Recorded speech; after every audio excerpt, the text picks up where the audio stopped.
What's up, nerds? Here's a tutorial how to make a custom wired cape with no stitching required. I thought it was a perfect time to demonstrate how to do this with minimal skills. Believe it or not, this was my second and third video ever posted. This is the video that blew me up. This is proof that practice makes perfect because I don't know what the hell I was thinking making these. Keep in mind, these are the results if you use thick fabric or if you try to rush the process, so please bear with me. Be patient, and if you mess up the first time, don't worry, you can retry it and you'll be better. All right, let's move on to our material list. What you'll need are these things right here. You need this rotary cutter right here. It's a lot easier than using scissors, but you can use scissors just in case you don't have it. You'll need floor wire that isn't too thick and you're able to bend it really easily with your fingers. It's not necessary, but you need some wire cutters so you can easily cut it. Keep in mind, I said not to buy too thick of a wire, so you can easily just cut it with scissors as well. Let me demonstrate that for you just to show you how easy it is. And then you'll need a hot glue gun. This will be kind of your stitching tool. Make sure to pick up extra glue sticks because trust me, the first time I did it, it ran out. For those asking if you can use super glue, no, you cannot. It bleeds through and it's so much of an hassle to do it. Now for the fabric, you can use an old shirt, but the fabric is too thick. It's up to you if you want to use it if you don't have any other fabric.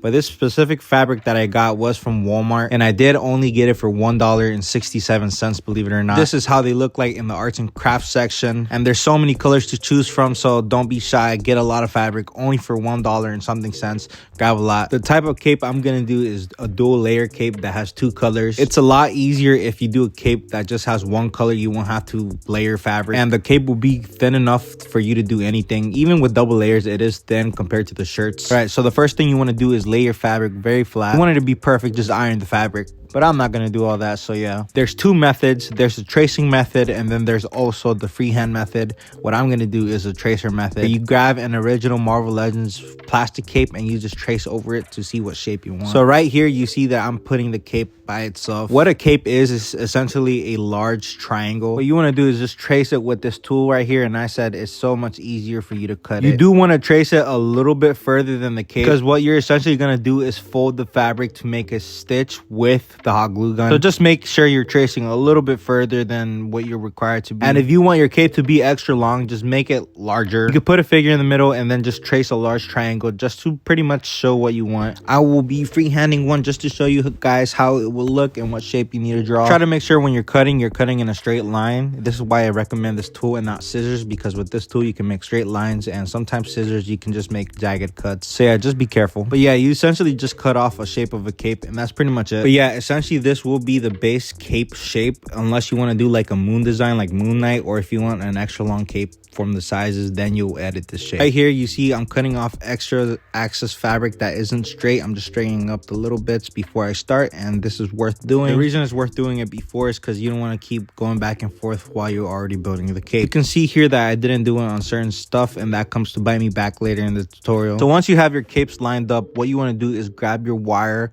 and you want to make a circle shape. The reason you want to make a circle shape is so the wire won't pierce through the fabric itself. Trust me, it is not fun when you spend all your time setting it up just for it to rip through your cape. So just take your time and make the circle, and that's what you're gonna do in order to start your cape. Now you can do this with just one wire, or you could do it with two. I think it's easier if you split it up in halves. I'll show you what I mean by that as soon as I'm doing it. The more wire you have and the more cuts you make in the wire, the more risk you have in actually ripping your cape. So if you just do it in one go, you have less of a chance of ripping it, but I like to do the two method because for me it's simply just easier and I can work a little bit better with it. So what you're gonna do is by the neck peg or by the top, you're gonna do some hot glue. You're going to place your wire, and then all you got to do is wrap the wire. This is why when you're tracing your cape or when you're freehanding it, you kind of want to make it slightly larger so you're able to overlap the fabric in itself. Just hold on to it until the hot glue kind of like cools down. Then after that, you kind of want to mend the wire so it has a little U shape at the corner, and you want to make sure your wire is as straight as possible, because if it has bends like this, it makes it a little bit harder to glue down. You can see right here that I'm gluing on the second layer of fabric on top of it, and I'm doing it as neat as possible so I can cover the yellow fabric. This method is not needed for just a single layer of fabric for one color, but since I'm doing two layers, I needed to do an extra step. Now you see right here that I have a wire that is sticking out, so I'm going to cut it because I don't want it poking out and ruining my fabric later. It's just little adjustments you need to do throughout the entire thing, so you got to make sure everything's perfect. Now at this corner, I will glue just sections by sections. You got to make sure that you're doing it as neat as possible, and you want to make sure it's even. So you see right here that the first layer is the yellow layer, and then I'll go back and attach the red layer. Like I said, that is not needed if you just have one layer of fabric. Just make sure you're kind of doing half of an inch in, or at least enough to cover the entire wire. Now you see right here, I am straightening up this wire, and I'm going to do a large section. But what you need to do is go section by section, just to make sure you're not rushing yourself and that you're not making any mistakes. So far with this hot glue, I have not seen any bleed through. I think you can also use fabric glue. But yeah, you just want to make sure you press down on that hot glue to make sure that wire is secured. Now, since I'm doing a double layer, you can see how that red layer kind of pops off. So I will just go back and make sure I'm gluing that down together. And anytime a section pops up, you just got to make sure you glue those little bits down, because if you don't, you have a risk of the wire popping out. Now, once you reach the corner, all you want to do is make a U-bend. Make sure you're putting some sort of pressure on the wire itself. I'll show you what that means in a bit, but yeah, make a U-shaped turn and then just glue down that corner section. I don't know if you guys can tell, but I have a large section of fabric that is not even. So what I'm going to do is cut that fabric a bit to make sure it's just even all through.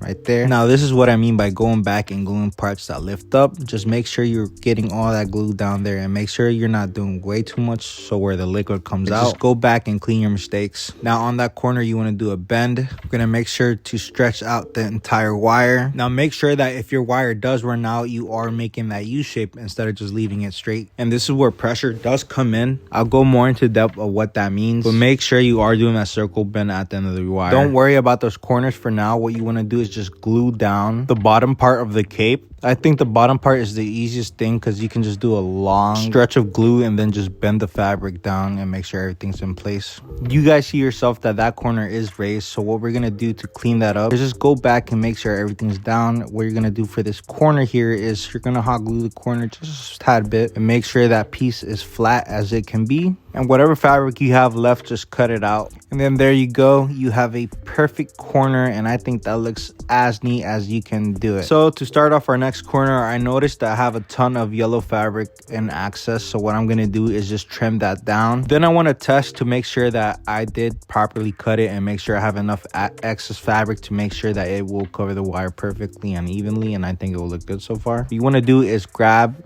the piece of the next wire, and like I said, do the circle method where you put the top and you circle it in. Once you have the circle piece, make sure to glue it directly right next to it as tight as possible to make sure that there's no uneven bends. Like the other side, you just want to make sure you're gluing it as evenly as possible. Make sure you're taking your time and don't rush yourself, because the more you rush, the more mistakes you'll do. Yeah, just make sure you're pressing everything down, and we're gonna deal with that corner like the same way as the other one. Glue it down, press it, and then you're gonna cut it in order to make a perfect cut. Now I think this is the hardest part, and is finishing off the cloth cape, because you essentially want to make sure you meet at the middle. So any type of wire that you have, you want to make sure you cut it in axis. Make sure to please loop it. You got to make sure it fits as well, because if you cut it too short, then the cape will be ruined.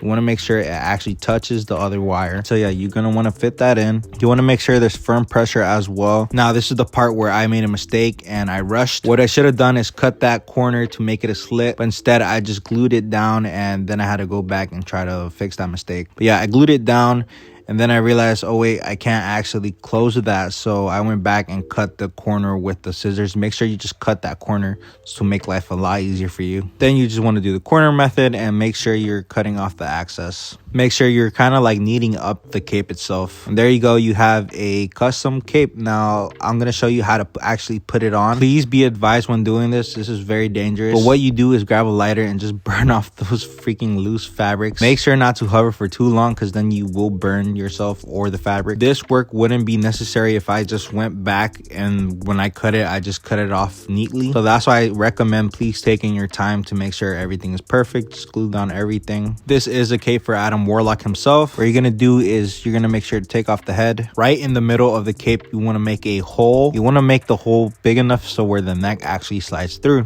And once you see that it's went through all the way, you don't have to necessarily do this, but I like doing this. You can see here my previous attempt, I just hot glue it a little bit. Like I said, that is not necessary, but I do want to permanently keep this cape on him. but like I said, you don't have to. But yeah, it turned out so much better than I expected. I did wish I made this cape slightly longer. But what I'm gonna do to elevate this cape is you're gonna take his accessory from the actual cape itself and glue it on, and look, it looks so good. You don't necessarily have to do that to ruin your plastic cape, but I did it. Just an extra bit of detail that I preferred on mine. Like I said, that is optional. You could also customize the collar and, you know, just order your own stuff, but what I did is hot glue it, and I literally just pressed it on, and that completed that cape right there. But yeah, I think it turned out perfectly. What I want you to do is reflect on this video, and if I made any mistakes, I want you to fix those mistakes. But this is just my method of doing it. I know there's a million other methods to do it as well, but this is just a quick tutorial for those who already have these stuff laying around in their house. So yeah, I think it turned out beautifully.